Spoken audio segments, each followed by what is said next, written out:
Good morning students. Good morning sir. ये अभी join कर रहे हैं स्टूडेंट्स, इसके बाद हम 2 मिनट में स्टार्ट करते हैं।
सोनिक, शिव राठौर, स्नेहा, सोनिका, कबीर मित्तल, अपने जो एनरोलमेंट नंबर है वो जरूर मेंशन करो अपने यूजर नेम के आगे। Okay sir. चलो स्टार्ट करते हैं। ऑलमोस्ट स्टूडेंट ज्वाइन कर चुके हैं। और पहले बात करते हैं कि कल जो हमने कोडिंग करी है उसमें किसी को कोई डाउट या फिर कोई प्रॉब्लम है तो वो मुझे हैंड रेज कर दो एक बार।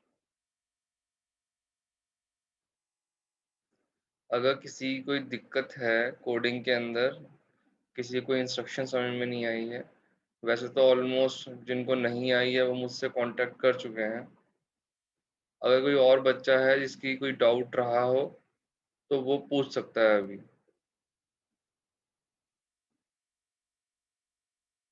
किसी को कोई दिक्कत नहीं है।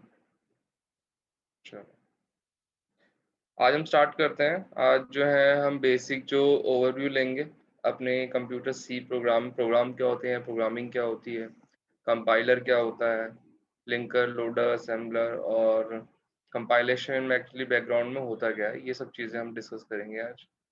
ठीक है। ये जो पार्ट है हमारा, ये एक्चुअली फर्स्ट यूनिट जो है बहुत बेसिक है। इसके अंदर कोई भी कोडिंग पार्ट इंक्लूड नहीं होता है। कोडिंग पार्ट सिर्फ और सिर्फ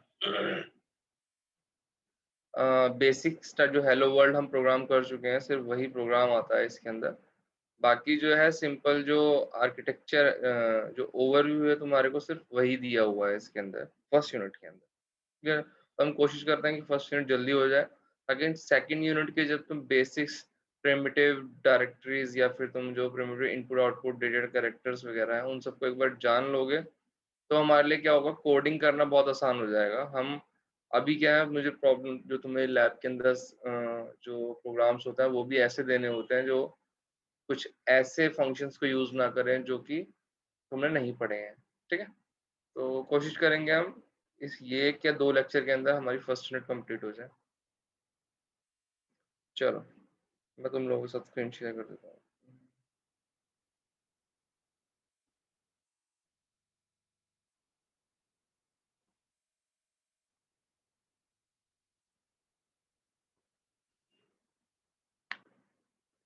सबको स्क्रीन विजिबल है? Yes. ओके।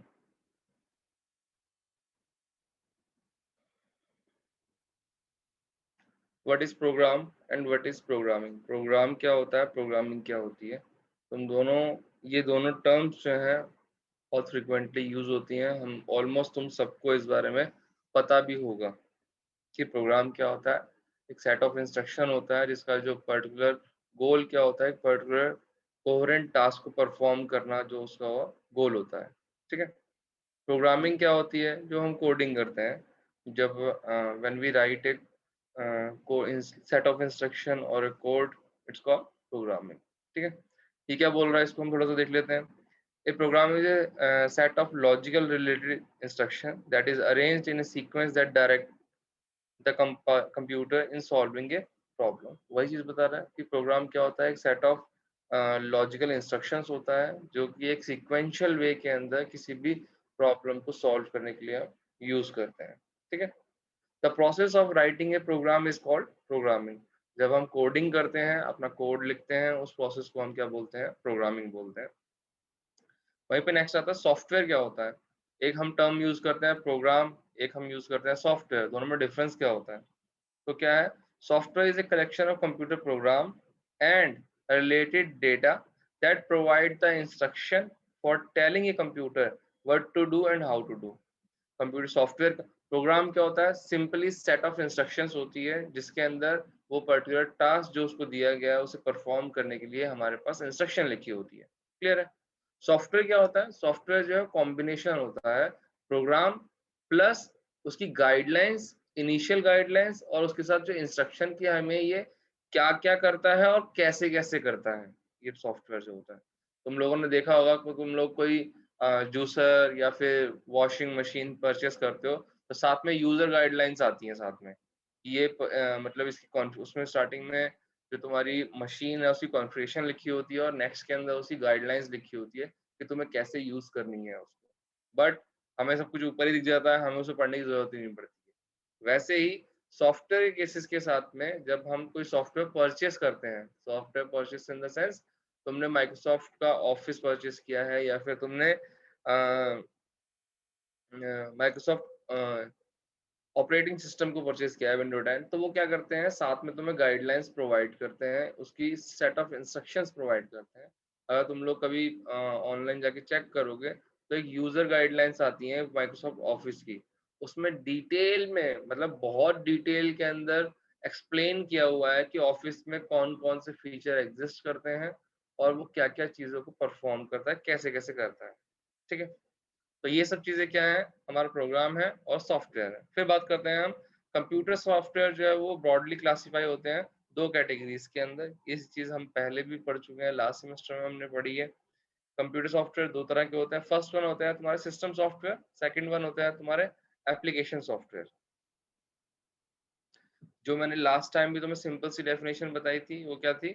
सिस्टम सॉफ्टवेयर्स वो सॉफ्टवेयर्स होते हैं जो कि हार्डवेयर से इंटरैक्ट करके यूजर को एज ए इंटरफेस वर्क कर प्रोवाइड कर फंक्शनैलिटी प्रोवाइड करते हैं।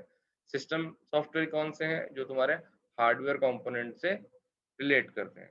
एप्लीकेशन सॉफ्टवेयर कौन से होते हैं? एप्लीकेशन सॉफ्टवेयर वो सॉफ्टवेयर होते हैं जो कि तुम्हारे किसी एनवायरनमेंट के अंदर एग्जीक्यूट होते हैं। जैसे कि तुम्हारे पास क्या है? माइक्रोसॉफ्ट ऑफिस है। ऑफिस को क्या तुम्हें क्या करना है?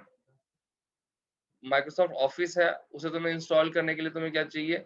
विंडोज़ का जो ऑपरेटिंग सिस्टम है, वो अगर तुम्हारे सिस्टम में इंस्टॉल है, तो ही तुम माइक्रोसॉफ्ट ऑफिस को जो है इंस्टॉल कर सकते हो। तो उसको लिए क्या ज़रूरत है?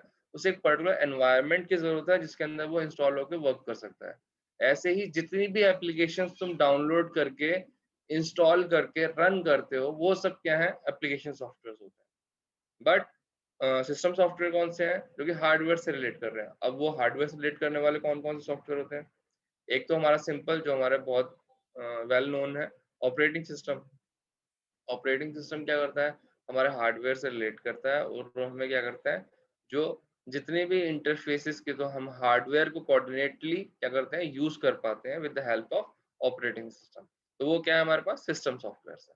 तुम लोगों ने देखा होगा, तुमने एचपी का या फिर डेल का लैपटॉप परचेज़ किया है, तो तुम्हारे को वो क्या बोलता है कि इस पर्टिकुलर वेबसाइट पे जाओ और अपने इस लैपटॉप के जो ड्राइवर्स है ना, उसे इंस्टॉल कर लो। तुम क्या करते हो? वहाँ वेबसाइट पे जाते हो, अपना मॉडल डालते हो लैपटॉप का, और मॉडल के अंदर क्या उसके जितने भी सिस्टम सॉफ्टवेयर्स के जो एप्लीकेशंस हैं, वो उनकी लिस्ट आ जाती है। तो तुम क्या करते हो? उनको वन बाय वन सबसे पहले क्या करते हो? तुम ग्राफिक कार्ड का ड्राइवर इंस्टॉल करते हो, फिर उसके बाद साउंड कार्ड इंस्टॉल करते हो, फिर उसके बाद अगर तुम्हारा टच पैड है, तो टच पैड का फीचर इंस्टॉल करते हो, और साउंड कार्ड, ग्राफिक कार्ड, ये जो है बेसिक कंपोनेंट। ऐसे ही तुम्हारे पास क्या है? बहुत सारे वीजीए कार्ड के लिए जितने भी तुम्हारे हार्डवेयर इंस्टॉल है तुम्हारे सिस्टम के अंदर, उन सब के लिए जो ड्राइवर्स होते हैं, वो तुम्हें वहाँ से मिलते हैं। तुम इन्हें इंस्टॉल करते हो और एग्जीक्यूशन स्टार्ट हो जाता है। वो जो सॉफ्टवेयर्स होते हैं, तुम्हारे सिस्टम सॉफ्टवेयर्स होते हैं, क्योंकि वो हार्डवेयर से हार्डवेयर से कोरिलेट करके तुम्हें फंक्शनैलिटी क्या करते हैं, प्रोवाइड करते हैं। क्लियर है? किसी को कोई डाउट है इसके अंदर?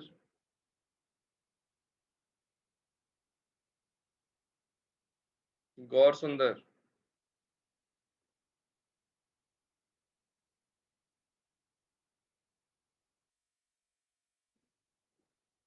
गौर सुंदर,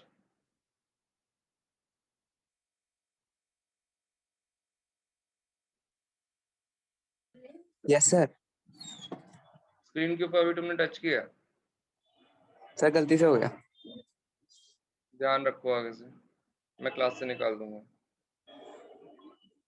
नेक्स्ट टाइम से।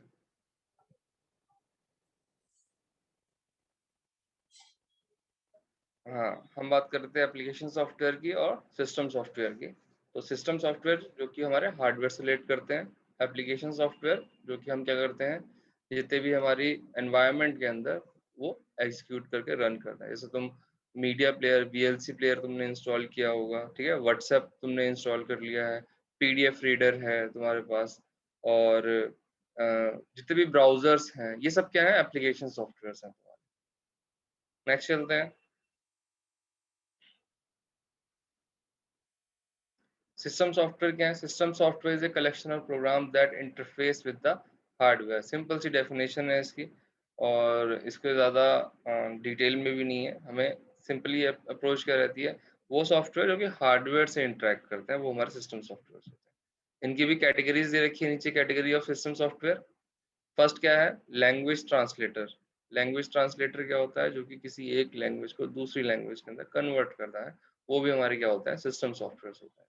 नेक्स्ट क्या है हमारे पास, ऑपरेटिंग सिस्टम। हमने जैसे अभी पढ़ा, ऑपरेटिंग सिस्टम क्या होते हैं, जो हमें इंटरफेस प्रोवाइड करते हैं अपने पूरे हार्डवेयर को यूटिलाइज करने के लिए। नेक्स्ट आते हैं हमारे पास system utilities. System utilities last semester के अंदर हमारे पास एक क्या था, लास्ट सेमेस्टर में हमारे पास क्या था, एक एक्सपेरिमेंट था सिस्टम यूटिलिटीज। उसने हमने सिस्टम की जो कॉन्फ़िगरेशंस होती हैं बैकग्राउंड के अंदर, जैसे कि हमारे पास डिस्क मैनेजमेंट है, मीडिया मैनेजमेंट है, और डिवाइस मैनेजमेंट की जो हमारी जितनी भी यूटिलिटीज हैं, जो कि तुम्हारे हार्डवेयर को कॉन्फ़िगर करने के लिए हम यूज करते हैं, वो सब तुम्हारे क्या है, सिस्टम सॉफ्टवेयर्स हैं। क्लियर? किसी को, सबको याद है वो यूटिलिटीज जो तुमने पढ़ी थी? Yes sir.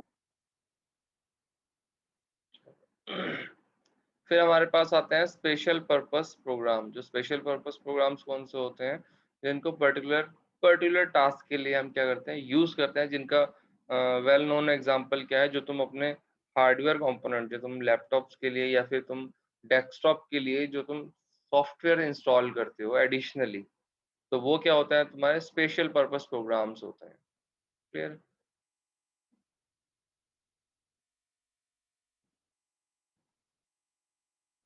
नेक्स्ट आता है हमारे पास एप्लीकेशन सॉफ्टवेयर।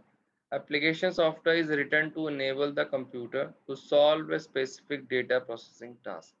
इन्होंने एक सिंपल सी एक अदर डेफिनेशन प्रोवाइड की है। एप्लीकेशन सॉफ्टवेयर क्या होते हैं, इनको लिखा जाता है कि ये कंप्यूटर की किसी भी एक specific data task processing task को परफॉर्म करने के लिए हम यूज करते हैं। इनका एक पर्टिकुलर टास्क है। फॉर एग्जाम्पल, अगर मैं विंडो मीडिया प्लेयर यूज कर रहा हूँ, तो विंडो मीडिया प्लेयर क्या करता है, मुझे ऑडियो वीडियो को प्ले करने की फीचर प्रोवाइड करता है। मतलब क्या है, पर्टिकुलर डेटा को वो प्रोसेस करता है। MP3 सॉन्ग्स हो गए, MP4 सॉन्ग्स हो गए, जितने भी हमारे ऑडियो और वीडियो टाइप की जो डेटा टाइप की जो हमारे पास मीडिया कंटेंट होता है, उनको वो एग्जीक्यूट करने के लिए, तो मान लो मेरे पास क्या है, PDF रीडर है, मैंने एडोब पीडीएफ रीडर इंस्टॉल किया हुआ है, तो वो क्या करता है, जितने भी पीडीएफ्स होती हैं उनको एग्जीक्यूट करने के लिए हम रन करते हैं, उसको ओपन करने के लिए हम पीडीएफ का यूज करते हैं। तुम लोगों ने देखा होगा, वेब ब्राउजर तुमने ओपन किया है, तो फेसबुक के थ्रू बहुत सारी गेम्स हैं तो तुम प्ले कर सकते हो। ठीक है, जब वेब ब्राउजर के ऊपर तुम कोई गेम प्ले करने की कोशिश करते हो, अगर तुम्हारा सिस्टम के अंदर सारे अप है, तो तुम्हें एक वो फ्लैश प्लेयर डाउनलोड करने को बोलता है, एडोब फ्लैश। तो वो क्या होता है, तुम्हें जो सर्वलेट की एप्लीकेशंस होती हैं उनको रन करने के लिए एनवायरनमेंट प्रोवाइड करता है। ठीक है, वो एक तरह से क्या है तुम्हारा एप्लीकेशन सॉफ्टवेयर। फिर नेक्स्ट बात करते हैं कैटेगरीज क्या है एप्लीकेशन सॉफ्टवेयर की। एप्लीकेशन सॉफ्टवेयर की यहाँ पे दो कैटेगरीज यहाँ पे देखिए। एक है प्री रिटर्न सॉफ्टवेयर पैकेज, इसके नाम से ही पता चल रहा है, प्री रिटर्न मतलब जो पहले से ही लिखा हुआ एक प्रोग्राम है जो हमारे पास क्या है जिसको हम एग्जीक्यूशन करते हैं। नेक्स्ट क्या है यूजर रिटर्न एप्लीकेशन प्रोग्राम, एक वो प्रोग्राम जिसको यूजर क्या करता है लिखता है और एग्जीक्यूट करता है। तो ये हमारे पास क्या होते हैं एप्लीकेशन सॉफ्टवेयर होते हैं। हम ऑलरेडी ये जो अभी भी हम पढ़ रहे हैं ये ऑलरेडी हम डिस्कस कर चुके हैं, हम पढ़ा हुआ है हमने इन सबको। ठीक है, फिर भी किसी को डाउट आता है तो वो हैंड रेज कर सकता है अपना। व्हाट इज प्रोग्रामिंग लैंग्वेज, ये हमने कल भी डिस्कस किया था।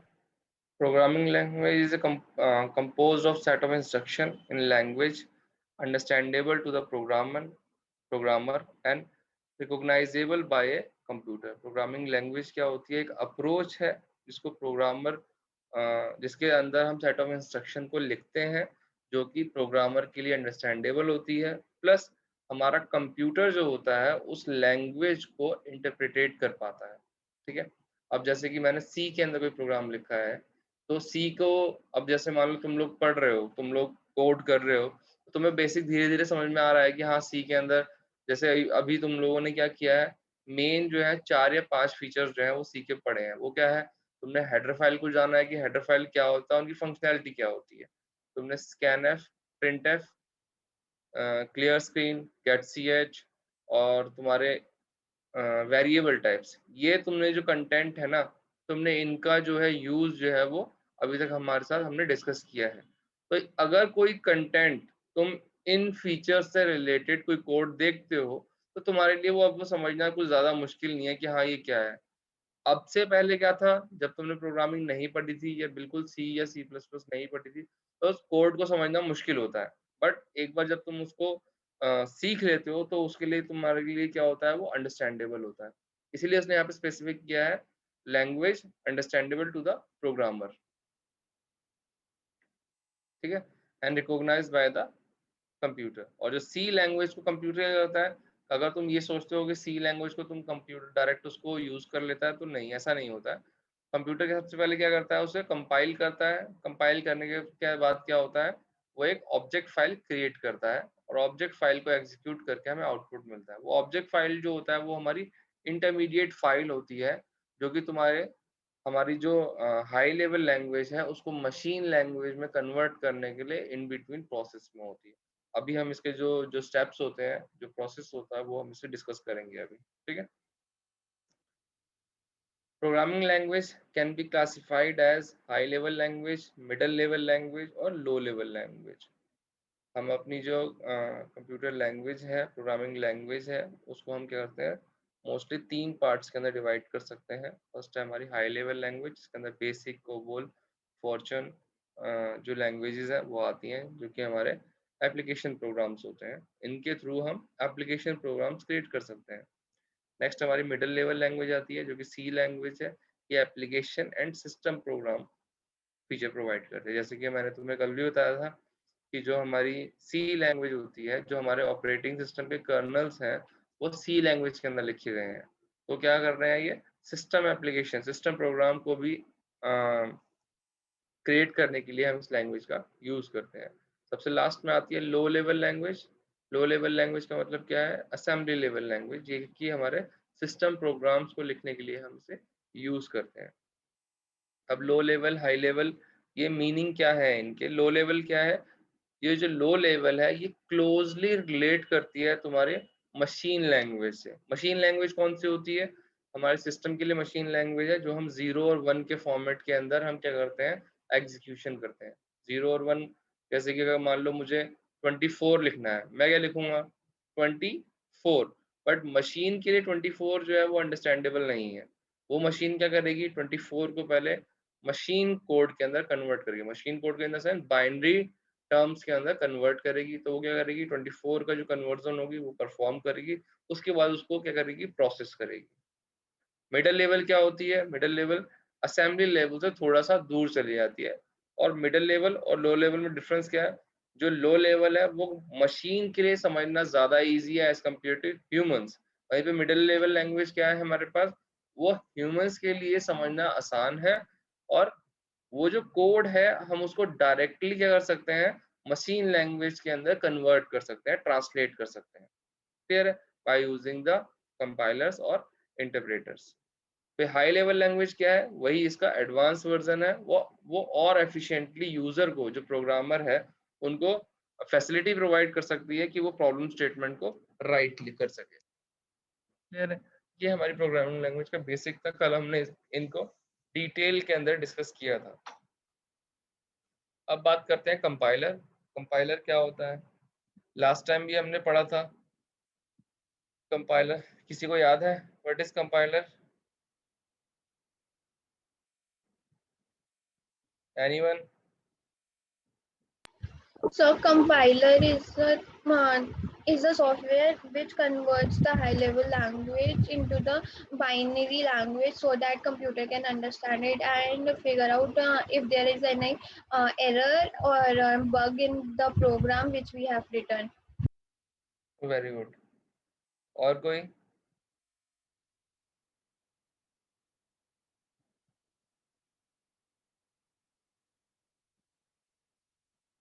बाकी सबको मुझे लगता है सो जाते हैं क्लास के टाइम पे। चलो सर कंपाइलर असेंबली लैंग्वेज में कन्वर्ट करता है, फिर असेंबली लैंग्वेज, फिर असेंबलर उसे कन्वर्ट करता है लास्ट उसमें। Good good Shivam, very good. Code तुम्हारी स्क्रीन के ऊपर सबको कंपाइलर हमारे डेफिनेशन है बेसिकली। कोई कुछ बोल रहा है? सर कंपाइलर हमारे कोड को ऑब्जेक्ट कोड में कन्वर्ट करता है, जो मशीन लैंग्वेज में होता है, जहाँ से प्रोसेसिंग होती है, जो लैंग्वेज कंप्यूटर समझ पाता है। गुड।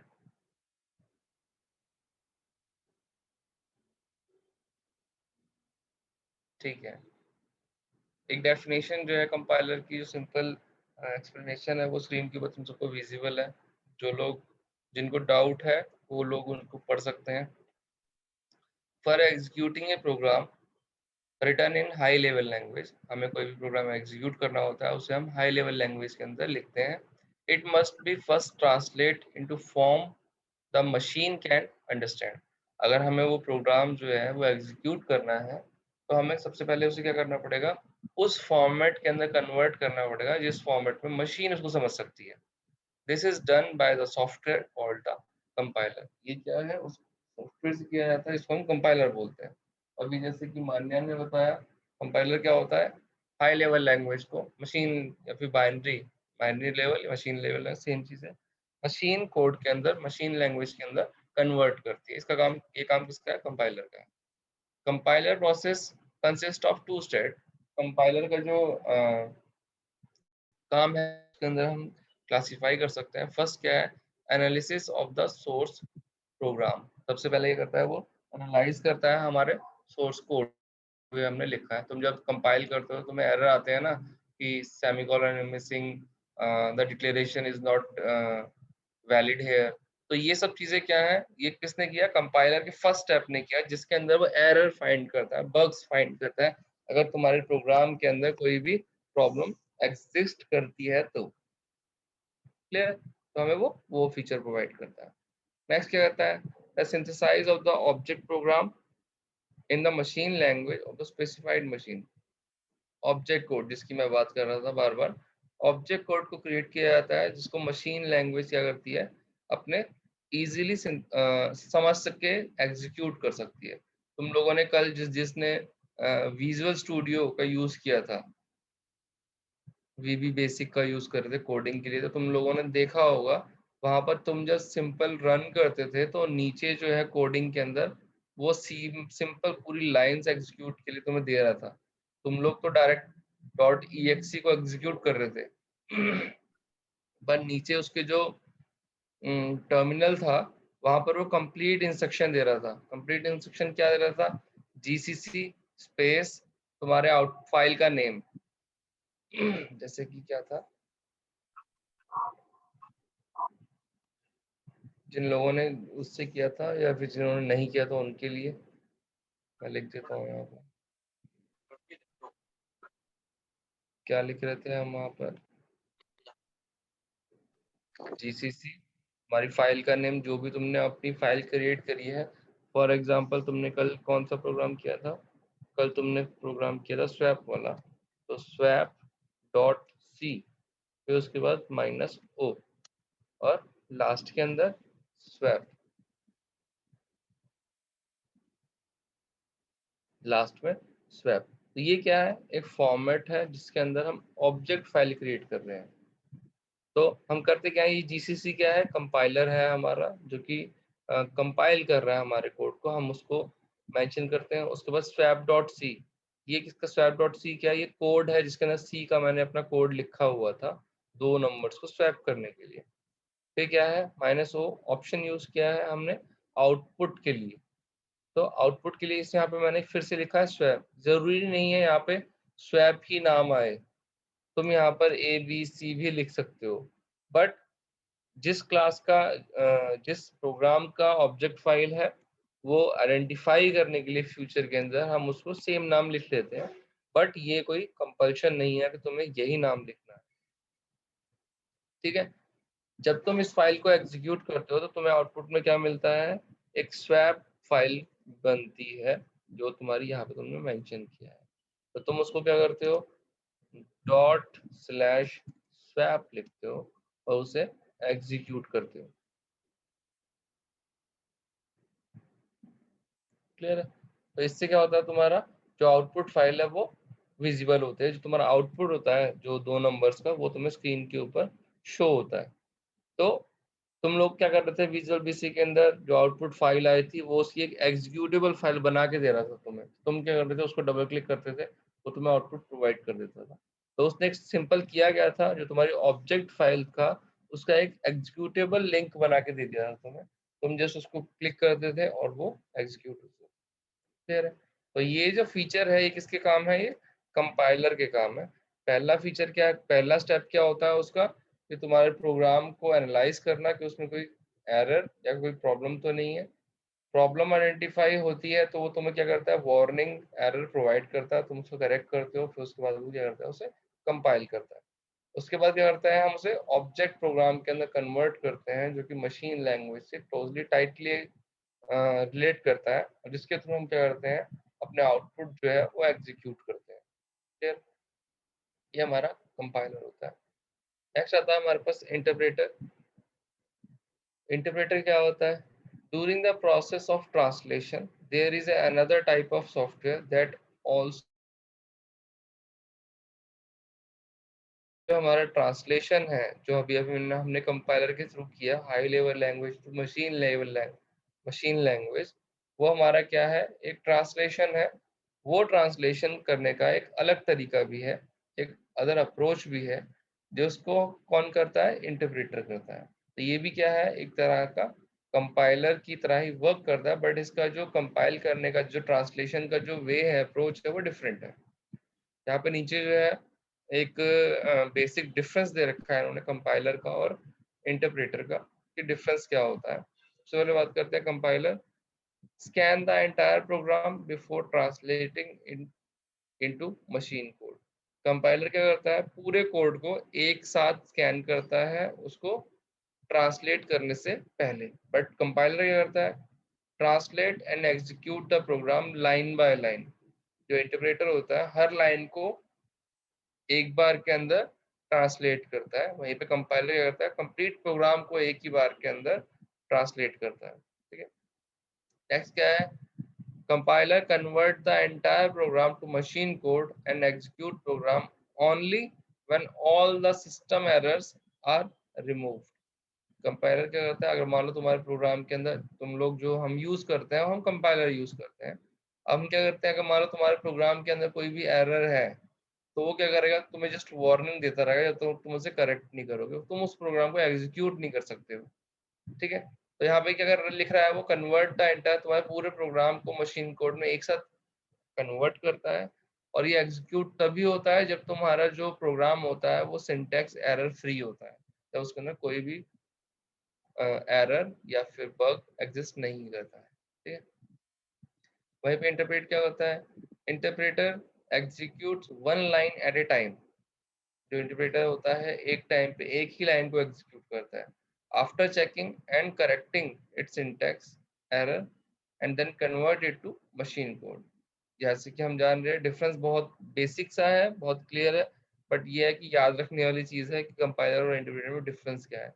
कंपाइलर पूरा प्रोग्राम एक साथ स्कैन करता है, उसको एग्जीक्यूट करता है, अगर जब तक उसके अंदर एरर एग्जिस्ट रहेंगे तब तक वो उनको तुम्हें बार बार वार्निंग या फिर एरर प्रोवाइड करता रहेगा। इंटरप्रेटर के अंदर क्या है, वहाँ पे वन लाइन एक टाइम के ऊपर वो उसे कन्वर्ट करता है, एरर चेक करता है, सिंटेक्स, और फिर उसके लाइन को मशीन कोड क्रिएट करता है, ठीक है। ये इसकी बेसिक डिफरेंस है इन दोनों, कंपाइलर का और इंटरप्रेटर का। कंपाइलर की नेक्स्ट बात करते हैं, it is slow in debugging और removal of mistake from a program. Compiler जो है एक स्लो प्रोसेस है डिबग करने का, debug in the sense error को सॉल्व करने का, and removal of the mistake. अगर तुम्हारे प्रोग्राम के अंदर कोई मिस्टेक है और बग है तो उनको एग्जीक्यूट करने के लिए, उनको सॉल्व करने के लिए जो कंपाइलर जो है वो एक स्लो अप्रोच है। वहीं पे इंटरप्रेटर क्या है, गुड फॉर फास्ट डिबगिंग। जो इंटरप्रेटर है वो आपको क्या करता है, फास्ट डिबगिंग प्रोवाइड करता है। Fast debugging in the sense अब एक लाइन को एक टाइम पे एक ही एरर तुम्हें वो एग्जीक्यूट करना है, तो एज कंपेयर टू कंपाइलर जो एग्जीक्यूशन है वो फास्ट होता है इंटरप्रेटर का, बट ओवरऑल जो एग्जीक्यूशन टाइम होता है वो लेस होता है किसका, कंपाइलर का। A program execution time is less. जो ओवरऑल एग्जीक्यूशन टाइम होता है कंपाइलर का वो कम होता है, वहीं पर जो इंटरप्रेटर होता है वो उसका ओवरऑल एग्जीक्यूशन टाइम जो होता है वो ज्यादा होता है as compare to compiler. Clear, ये हमारी बेसिक डिफरेंस है कंपाइलर और इंटरप्रेटर के अंदर। Compiling and executing high level language. Compiling के अंदर क्या होता है और जब हम हाई लेवल लैंग्वेज को एग्जीक्यूट करते हैं उस टाइम पे क्या होता है। Compiling process consist of two step, first analyse the source code and synthesis of the object program in the machine language और स्पेसिफाइड मशीन। सबसे पहले अभी हमने कंपाइलर का जो फंक्शनैलिटी है उसे डिस्कस की थी, तो वही चीज़ ने यहाँ पे दोबारा से मेंशन करी है कि कंपाइलिंग प्रोसेस क्या होता है। इसके दो स्टेप्स होते हैं। फर्स्ट वन के अंदर हम एनालाइज करते हैं सोर्स कोड को, नेक्स्ट के अंदर क्या करते हैं, सिंथेसाइज करते हैं ऑब्जेक्ट प्रोग्राम को, जिस मशीन लैंग्वेज के अंदर वो हम उस पर्टिकुलर मशीन के अंदर हम एग्जीक्यूट कर रहे हैं उसके लिए। नेक्स्ट क्या करते हैं, the analyse phase use the precise description of the source programming language. जो एनालाइज फेज है हम उसके अंदर क्या करते हैं, प्रिसाइज डिस्क्रिप्शन का यूज करते हैं सोर्स कोड प्रोग्रामिंग को एनालाइज करने के लिए। तो source language is described using the lexical rules, syntax rules and semantic rules. जो हमारा सोर्स कोड है, जो हमारा एनालाइजर है, वो क्या करता है, इन सब तीनों चीज़ों को, लेक्सिकल रूल्स को, जो सिंटैक्स के रूल्स हैं और जो सिमेंटिक रूल्स हैं उनको फॉलो करता है, और इन तीनों लैंग्वेज सोर्स लैंग्वेजेस को चेक करने के बाद वो तुम्हें आउटपुट में प्रोवाइड करता है। अगर उसके अंदर कोई सिंटैक्टिकल एरर तो नहीं है, कोई उसके अंदर सिमेंटिक रूल्स की कोई प्रॉब्लम तो नहीं है, तो ये सारे फीचर तुम्हें कौन प्रोवाइड करता है, कंपाइलर का जो फर्स्ट स्टेप होता है। क्लियर है सर हाँ। सर ये सेकंड पॉइंट बता देना एक बार, ये समझ नहीं आया सेकंड पॉइंट।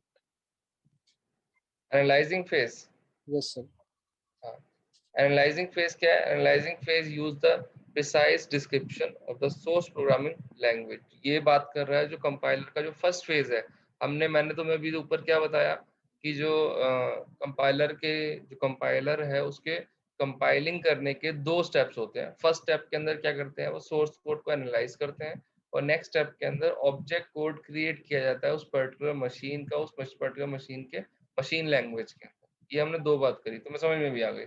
बट जो फर्स्ट स्टेप है, जो एनालाइजर होता है, जो एनालाइज करता है तुम्हारे सोर्स कोड को, वो किन किन चीजों को ध्यान देता है, तो उसको इसने क्या किया, प्रिसाइज डिस्क्राइब किया है अपने सोर्स कोड प्रोग्रामिंग लैंग्वेज के अंदर कि हम जब किसी सोर्स कोड के अंदर हम क्या क्या चीजें चेक करते हैं। तो वो हम चेक करते हैं, लेक्सिकल रूल्स को चेक करते हैं, जो हमारे सिंटैक्स रूल्स होते हैं और सिमेंटिक रूल्स होते हैं।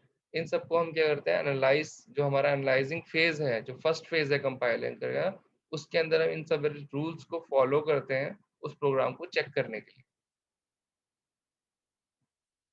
कुछ क्लियर हुआ? ठीक है सर।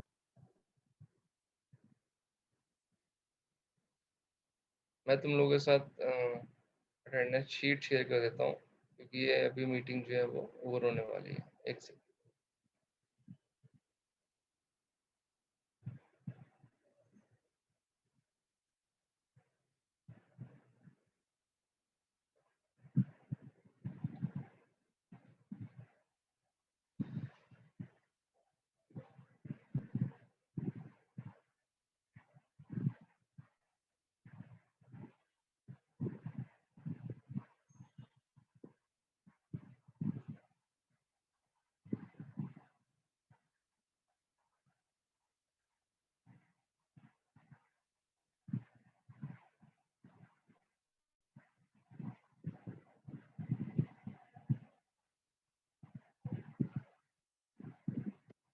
नेट में अटेंडेंस लिंक शेयर किया है मुझे, मैंने तुम्हें अपनी अटेंडेंस जो है वो मार्क कर दो।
इसी लिंक पे रीजन कर लेना स्टूडेंट्स।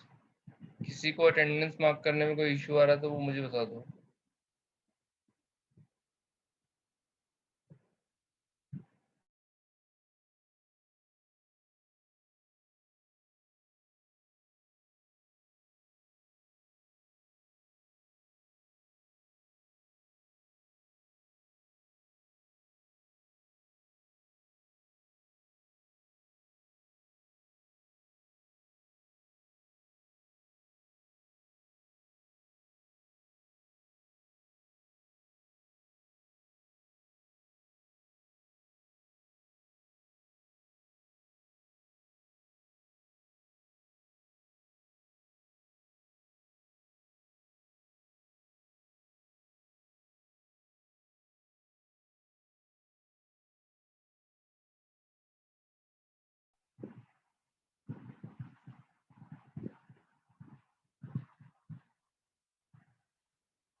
36 स्टूडेंट्स ने अटेंडेंस मार्क करी है।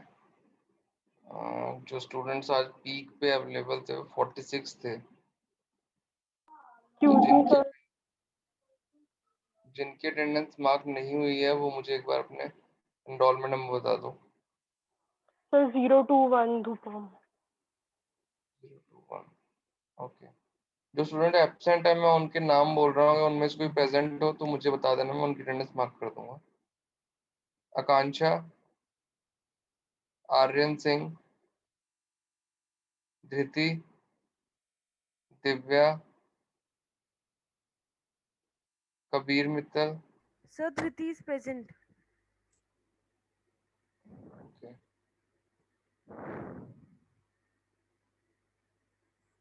Kulbhushan, Kuldeep, Mudit, Priyanshu, Rajat, Rajeev, sir Rajeev present. Okay. Shoaib Ahmed, sir present है शोएब।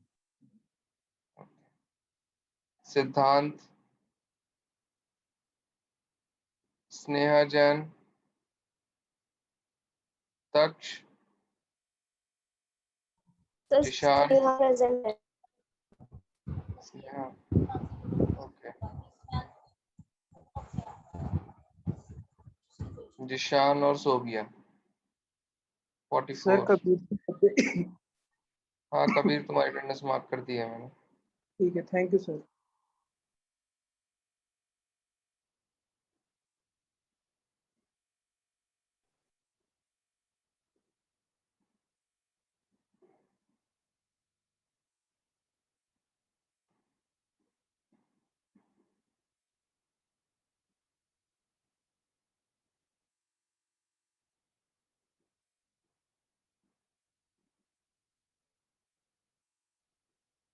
चलो ठीक है। Thank you sir.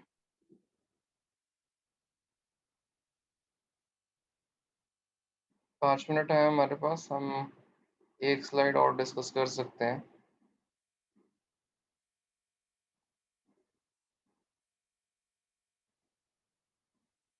किसी भी प्रोग्राम को एग्जीक्यूशन के स्टेप्स क्या होते हैं उनके बारे में थोड़ा सा बेसिक सी नॉलेज ले लो। फर्स्ट क्या है, translate the program resulting in object program. मैंने तो पहले भी बोला है कि हम जो भी मशीन लैंग्वेज हाई लेवल लिखते हैं उसको ऑब्जेक्ट कोड के अंदर कन्वर्ट करते हैं, फिर ऑब्जेक्ट कोड जो है वो हमारा कन्वर्ट होता है प्रोग्राम मशीन कोड के अंदर। तो वही चीज़ इसने फर्स्ट स्टेप क्या बताया, जो हमारा प्रोग्राम होता है उसको हम ऑब्जेक्ट कोड के अंदर कन्वर्ट करते हैं। नेक्स्ट क्या है, linking of the translated program with other object programs needed for the execution। Next step के अंदर क्या किया जाता है, लिंकिंग किया जाता है प्रोग्राम को जो अदर ऑब्जेक्ट्स हैं प्रोग्राम के साथ, उनके साथ जो जो एग्जीक्यूशन के लिए उनके लिए नीडफुल है, thereby resulting in binary program, जिसका हमें रिजल्ट जो है वो आउटपुट मिलता है बाइनरी प्रोग्राम के अंदर। ठीक है, मतलब बाइनरी कोड के अंदर। लास्ट क्या है, सेकंड लास्ट क्या है, relocation of program to execute from the specific memory area location located to it. हम क्या करते हैं, प्रोग्राम को रीअलोकेट करते हैं, पर्टिकुलर किसी दूसरी मेमोरी लोकेशन के ऊपर मूव करते हैं, एक पर्टिकुलर स्पेसिफिक मेमोरी एरिया से जो से एलोकेट हुआ है वहां पर एग्जीक्यूट करने के लिए। लास्ट क्या करते हैं, loading of program in the memory for the purpose of execution. जब हमारी लिंकिंग ट्रांसलेशन हो गया है, लिंकिंग हो गई है पर्टिकुलर स्पेसिफिक मेमोरी के अंदर, उसको हमने रिलोकेट कर दिया है, उसके लास्ट में सबसे लास्ट में हम क्या करते हैं, अपने प्रोग्राम को मेन मेमोरी के अंदर लोड करते हैं और उसको एग्जीक्यूट करते हैं। जो हम ये चीज़ हम पहले भी डिस्कस कर चुके हैं, हमारे प्रोग्राम के अंदर चाहे वो प्रोग्राम हो, एप्लीकेशन हो, या फिर कोई भी फीचर हमें अपना रन कर रहे हैं, रन की जो एग्जीक्यूशन का जो काम है उसका जो एग्जीक्यूशन है वो हमारी मेन मेमोरी से होता है।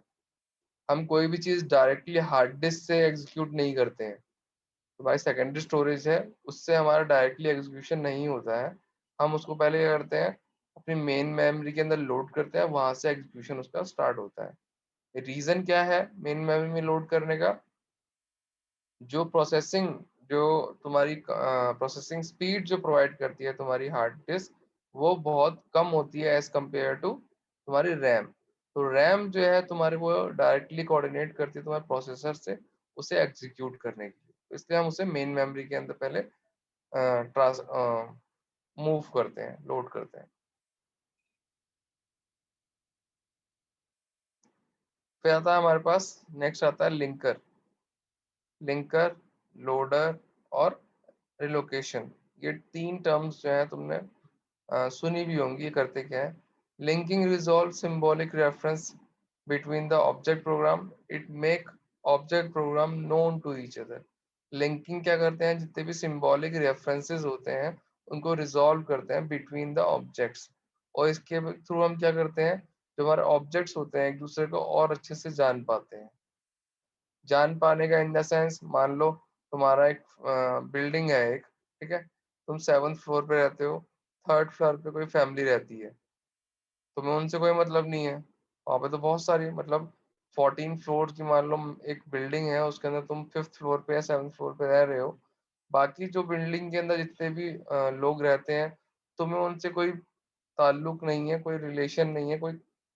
बट अगर तुम ऊपर से नीचे आते वक्त स्टेयर्स पे कोई तुम्हें क्रॉस करता है और तुम उनको स्माइल करके ग्रीट करते हो, ग्रीटिंग करते हो गुड, तो क्या होगा, तुम्हारे बीच में एक तरह से लिंक स्टैब्लिश होगा, रिलेशनशिप स्टैब्लिश होगा, तुम लोग एक दूसरे से को और अच्छे से जाओगे, जानोगे। यही जो लिंकिंग होती है, यहीं पर जो सिंबॉलिक रेफरेंसेस क्या करते हैं, जो हमारे डिफरेंट ऑब्जेक्ट कोड्स हैं, ऑब्जेक्ट प्रोग्राम्स हैं, उनके अंदर लिंकिंग प्रोवाइड करता है ताकि वो एक दूसरे को एग्जीक्यूशन के टाइम के ऊपर यूज कर सकें।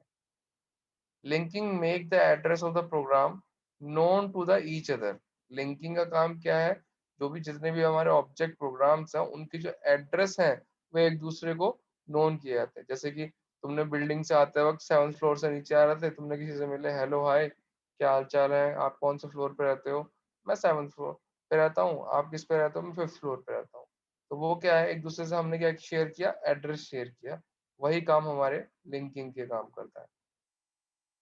So that the transfer of the control from a one subprogram to the another और main program take place during the execution।